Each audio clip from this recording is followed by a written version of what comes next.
60도를 넘어가면 이거는 배터리 수명도 다하고 열폭주가 일어나고 폭발의 위험이 있다는 거거든요. 76도가 넘어갔다는 얘기는 마지노선을 넘어갔다는 얘기예요. 마케팅 쇼예요. 자신들이 빨리 할 수 있다. 미국의 공화당이라든지 이런 쪽에서는 그래서 한사코 중국산 배터리를 배제를 시키려고 하는 겁니다. 품질에서의 우위, 그 다음에 신뢰성, 그 다음에 안보 자산으로서의 어떤 기능들, 이런 것들이 상당히 중요한 의미를 담고 있기 때문에 앞으로의 시장에서는 한국산 배터리가 이길 가능성이 굉장히 높다라고 저는 생각을 하고 있는 겁니다.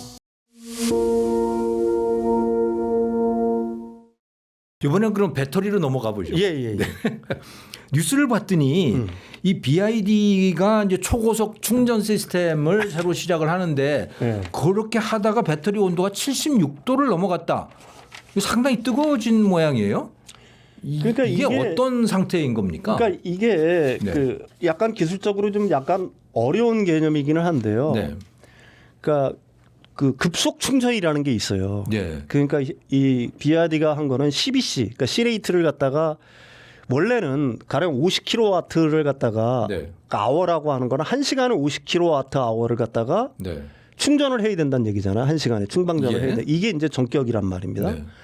근데 이걸 갖다가 일시라고 얘기를 하는 거예요. C레이트 일시. 1시간에 걸쳐서 이렇게 천천히 이렇게 하는 거.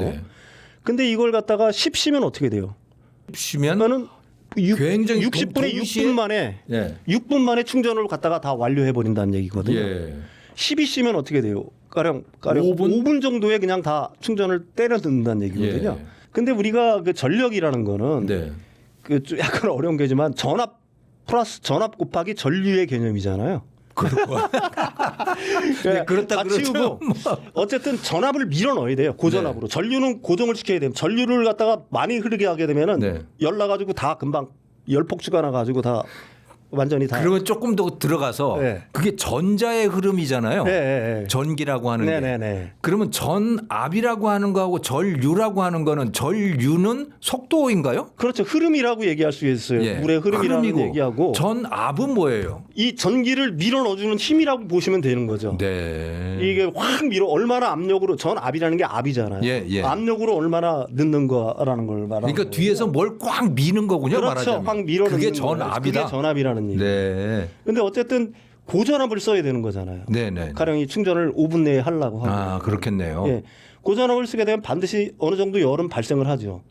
그러니까 우리가 지금 가정에서 쓰는 게 220V 그게 전압이죠. 그게 전압이에요. 그러면 더 빨리 뭔가를 하려면 1000V 뭐 이렇게 해야 되는 거예요? 1000V 가지고도 안 돼요. 우리 현재까지 이제 고전압을 하는 게 보통 800V로 EGMP 아까 아이오닉 5, 아이오닉 6가 800V로 충전을 하거든요. 그렇군요. 그거보다 낮은 이제 그 뭐라고 할까요?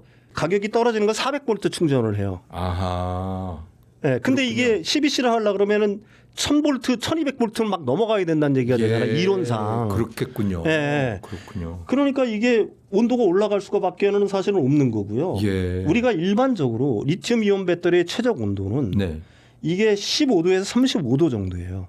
15도에서 35도 적정 온도가. 평시에. 그러니까 이게 평상시에 그 우리가 주행하거나 할 때 그 정도 선에서 이게 움직여줘야 되는 거예요. 최고로는 마지노선이 60도 이하입니다. 60도를 넘어가면 안 돼요. 그런데 이게 76도가 넘어갔다는 얘기는 마지노선을 넘어갔다는 얘기예요. 그럼 불이 날 수도 있다는 얘기인가요? 불이 나죠. 왜 그러냐면은 고체 전해질에 그 보호막이 있어요. 보호막. 보호막이 벌써 녹아내리기 시작해요.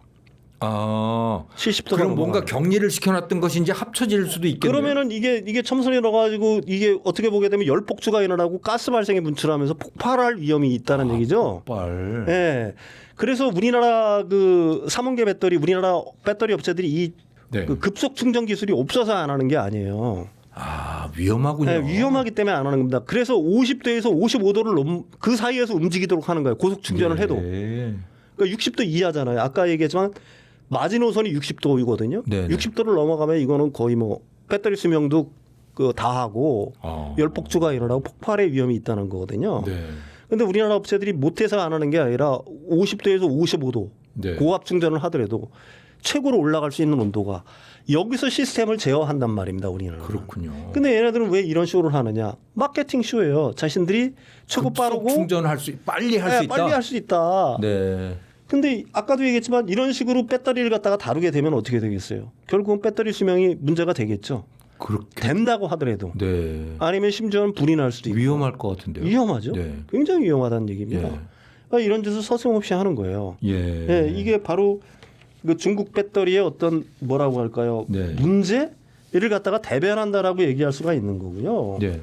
사실은 이런 식의 어떤 무리한 어떤 그 기술들을 선을 보이고 있기 때문에 아까 얘기한 그 리볼트에서 네. 중고 전기차 판매 사이트에서 수명들이 이렇게 낮아지는 현상들을 갖다가 계속 보이는 거다. 예. 이렇게 얘기할 수가 있는 겁니다. 예. 충전까지 고속으로 하면 수명이 더 줄어들. 이거 못 써요. 금방 못 쓰는군요. 망가져서. 예. 그 계면이 무너지기 때문에 네. 보호막 제가 이게 이런 식으로 하다 보면은 완전히 무너지기 때문에 결국은 그 네. 단락이 되면서 음극과 양극이 맞닿고 예. 그다음에 중간에 분리막이 깨지면서 이거는 뭐 열폭주가 발생할 수밖에 없는 거죠. 야. 예. 그럼 EU나 미국이 중국산 배터리의 수입을 좀 꺼려하는 것 같더라고요. 뭐 관세도 부과를 하고 뭐 그 제재를 가하려고 하기도 하고 그런데 이런 안전과도 관련이 있는 겁니까? 당연히 안전과도 관련이 있다라고 얘기할 수가 있는 거죠. 네. 미국은 이제 사실은 이 배터리라는 것 자체를 여러분들은 간단한 어떤 상품이나 재화 정도로 알고 있는데 예. 이게 국가 안보의 절대적인 품목입니다. 안보 전략 자산으로 생각을 하고 있는 배터리가요? 거예요. 배터리가요. 왜 그럴까요?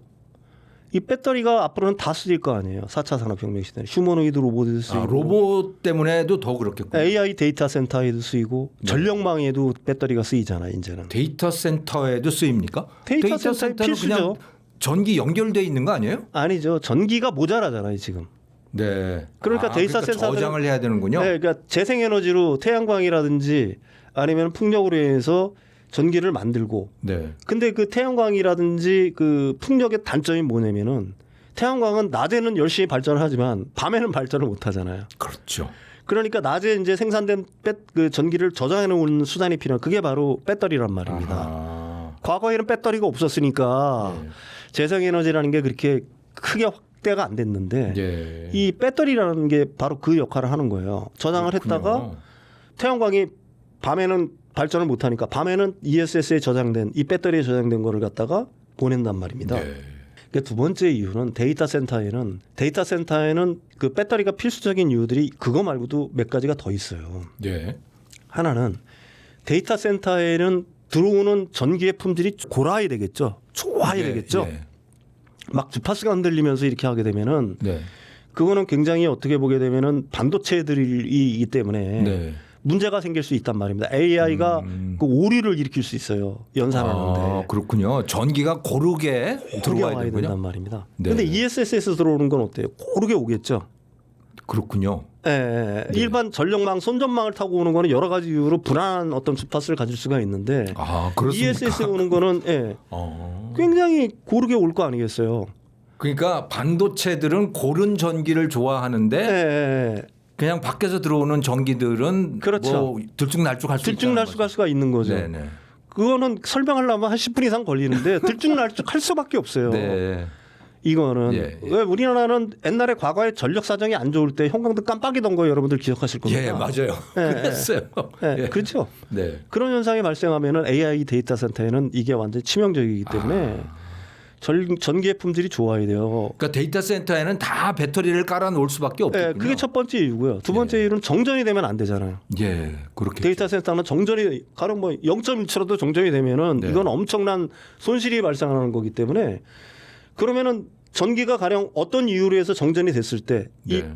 전기를 갖다가 그 일종의 발전을 하면서 UPS라고 그러죠. 무정전 전압 그 장치라고 하는데 이것도 배터리거든요. 네. 순간적으로 살리는 네. 전기를 갖다가 되살리는 이게 바로 UPS라는 거거든요. 예. 그러니까 가령 어떤 식으로 정전이 일시적으로 됐어. 그러면 순간적으로 배터리에서 정전된 거를 갖다 전기를 되살리는 게 바로 UPS의 기능이에요. 이것도 배터리거든요. UPS. 예. 네, 그다음에 또 하나는 BBU라고 있어요. 네. 이거 UPS는 이제 데이터 센터 외부에 크게 하나가 있다라고 하게 되면은 BBU라는 거는 서버라고 렉이라고 그러죠. 데이터 센터에 가면은 수많은 컴퓨터들이 AI 컴퓨터들이 이렇게 네, 막 네. 있을 거 아닙니까? 네, 네. 큰 이런 어떤 어떻게 볼까요? 이런 어떤 그걸 렉이라고 그러죠, 보통. 예.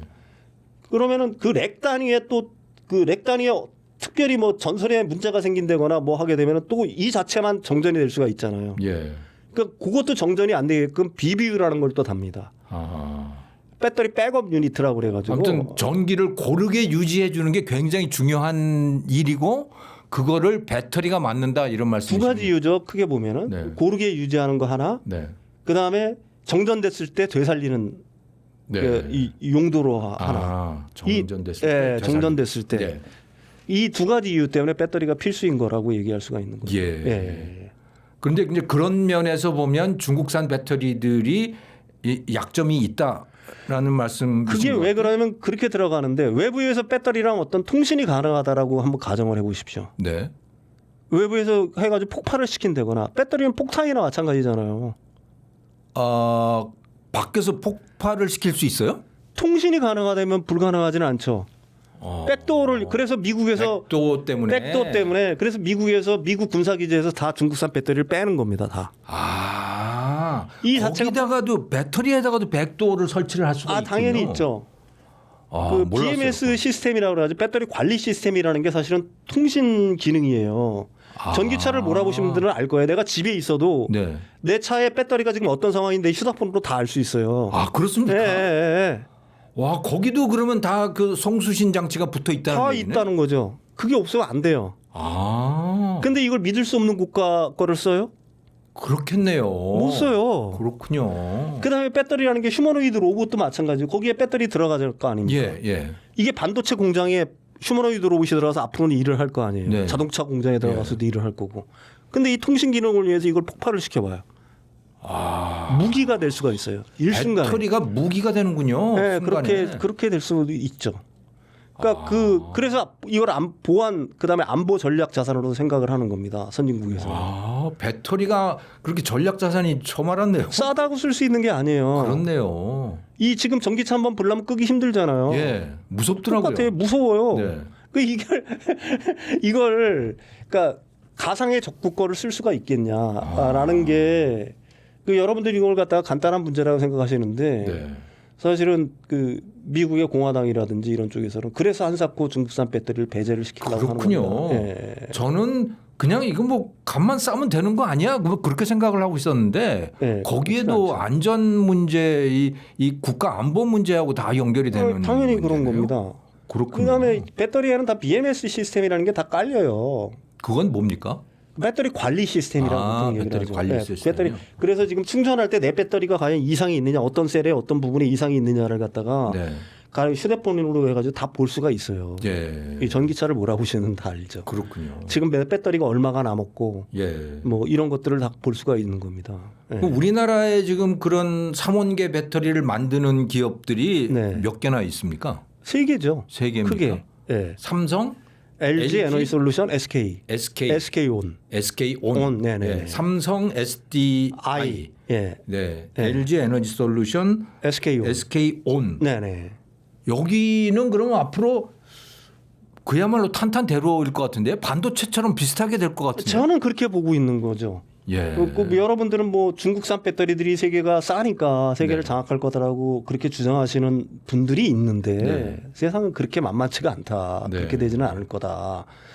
첫째 품질에서의 우위, 두 번째는 아까도 얘기했지만 이 신뢰성, 예. 그다음에 신뢰. 신뢰성, 네. 그다음에 안보 자산으로서의 어떤 기능들 네. 이런 것들이 상당히 중요한 의미를 담고 있기 때문에 예. 이 그 세계 앞으로의 시장에서는 한국산 배터리가 이길 가능성이 굉장히 높다라고 저는 생각을 하고 있는 겁니다. 완전히 새로운 희망인데요, 이거는. 반도체 이후에 또 다른 먹거리가 되겠네요. 왜 그러냐면은 사실 우리나라에서는 배터리를 갖다가 굉장히 오래전부터 시작을 했어요. 우리나라 재벌 기업들은 네. 2000년 이전에 벌써 배터리 비즈니스를 시작한 겁니다. 1990년대부터. 그렇군요. 그때는 어떤 생각을 했냐면 대부분의 우리나라 재벌 기업들이 네. 앞으로의 세상에 반도체는 내 역할을 할 거고 그런 심장이 있어야 될 거 아니에요. 예. 이거는 배터리가 될 거라고 생각하고 한 겁니다. 선견지명이 있었던 거죠. 네. 근데 이게 그 배터리를 갖다가 원래 생각했던 것보다 시장 확대가 느렸던 거죠. 생각보다. 예. 그 중에서 이제 굉장히 많은 어려움도 겪고 있는 거고 또 우리나라가 전략적으로 실수한 건 뭐냐면 중국 같아 우리나라의 배터리 기업에서 일하던 수많은 사람들이 기술자들이 중국으로 넘어가서 우리 기술들을 다 그런 거예요. 예, 중국에 사람이 넘어가서 기술을 넘겨줬군요. 그렇죠. 네. 우리나라 그 지금 뭐 재생능원이라든지 이런 회사들이 있는데 거기에 아직 주요 임원들이 우리나라 사람들이에요. 아직도 그래요? 아직도 그렇습니다.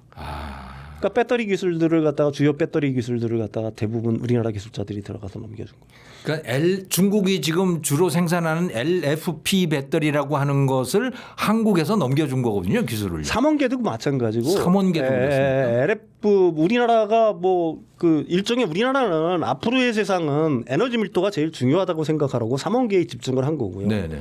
중국은 이제 LFP로 방향을 튼 거죠. 싼 걸로. 싼 걸로. 왜 네. 거기는 두 가지 이유가 있습니다. 하나는 이 어쩔 수 없어서 LFP로 간 측면도 있어요. 왜 어쩔 수 없느냐? 한국의 삼원계에서 갖고 있는 특허망이 워낙 촘촘하거든요. 아하. LG에너솔루션이 갖고 있는 것만 해도 엄청나거든요. 예. 특허가. 삼성, SDI, SK온 다 합치면은 이 특허를 뚫기가 어려운 거예요. 예? 그렇군요. 뭐 자국 내에서만 팔 거면은 뭐 지금도 무수히 침해를 해가지고 팔고는 있는데 네. 자국 내에서는 이게 해외로 나가면 우리가 특허 소송하잖아요. 그렇죠. LG엔솔이 지금 특허 소송하고 있는 거 아니겠습니까? 네. 유럽에서 지금 본격화하고 있잖아요. 그러니까 그 특허망을 피하기 위해서 LFP로 돌아간 측면도 있고 또 하나는 싸죠. 네. LFP가. 그래서 이제 LFP에 중국은 이제 집중을 좀 했다라고 얘기할 수가 있는 거죠. 네. 그렇군요. 예. 그런데 승부는 삼원계 쪽일 가능성이 높고. 한번 생각을 해보세요. 네. 우리가 휴대폰에서 배터리를 쓰는데 네. 이게 충전을 계속해야 돼. 네. 그러면 번거롭죠. 번거롭고 이거 네. 짜증나죠. 그리고 우리 네. 휴대폰을 바꾸죠 보통. 예. 근데 똑같아요. 배터리를 갖다가 앞으로 이거 에너지 밀도가 낮아. 네. 휴머노이드 로봇이 조금 가다 일하다 푹 주저앉아. 배터리 충전해야 돼. 네. 이거 좋아하겠습니까? 그다음에 전기차도 마찬가지죠. 우리가 지금 이제 앞으로 전고체 배터리가 나오면 한 번 충전하면 한 800km에서 1000km 가요. 네. 근데 이거는 한번 LFP 배터리 같은 경우에는 충전 한 번 하면 300km밖에 못 가네. 진짜 그건 불안하겠는데요, 가다가. 네, 300km, 400km밖에 못 가네. 예. 나중에 어떤 차를 살까? 맨 처음엔 싸니까 사지만 에너지를 갖다가 담았다가 에너지를 공급하는 거잖아요. 네. 배터리라는 거는. 그럼 이건 에너지 밀도가 가장 중요한 거 아니겠습니까? 핵심이. 그렇죠. 그렇겠네요. 당연히 그럴 거 아니겠어요. 그러니까 삼원계가 가격이 이제 점점 내려오고 있는 거고요. 네. 그러면 이제 가격의 허들도 이제 많이 좀 낮아지겠죠. LFP랑 비해서 그렇게 가격 차이가 많이 나지 않으면은 네. 누가 LFP를 쓰려고 하겠냐 이겁니다. 당연히 그렇군요. 그럴 거 아니겠어요. 네. 예. 예. 예. 그런 날이 빨리 왔으면 좋겠습니다. 반도체처럼 네. 한국산 삼원계 배터리가 뜨는 날. 네. 지금도 이미 뜨고 있는 것이죠. 아니 당연히 그렇죠. 네, 그러니까 지금도 LFP를 쓰는 데는 굉장히 한정이 돼 있어요. 네. LFP는 우리가 보통 볼륨급 이하의 자동차라고 보통 얘기를 하죠. 엔트리급 싼 차. 볼륨급이요? 예, 보통 그게 뭐예요? 차를 엔트리급이 제일 싸고 네. 볼륨급이 이제 중간 단계의 차들. 네. 그다음에 이제 하이엔드가 이제 고급차 아하. 이렇게 나누거든요. 네. 근데 볼륨급 이상 차들은 다 삼원계 써요. 이미 그렇게 돼 있군요. 예. 네. 이제 중저가 차량으로 내려오면은 이제 LFP를 쓰는 거고요. 네. 그거는 이제 가격 부담 때문에 어쩔 수가 없죠. 현재까지는 삼원계가 약간 비싸다고 하니까. 그런데 이제 조금 지나면 알게 될 거란 얘기죠. 그것도. 그다음에 무엇보다도 삼원계지만 거의 LFP 수준까지 낮춘 배터리들이 이제 나와요. 한국에서. 예. 이제 고전압 미드니켈이라든지 LMR 배터리라든지 이거는 네. 가격은 LFP 수준까지 떨어뜨리면서 네. 에너지 밀도는 거의 삼원계에 준하는 네. 이런 배터리들이 이제 내년 내후년부터 본격적으로 나오기 시작한단 말입니다. 그렇군요. 예. 예. 한국산 배터리 K 배터리의 시대 기대해 봅니다. 예.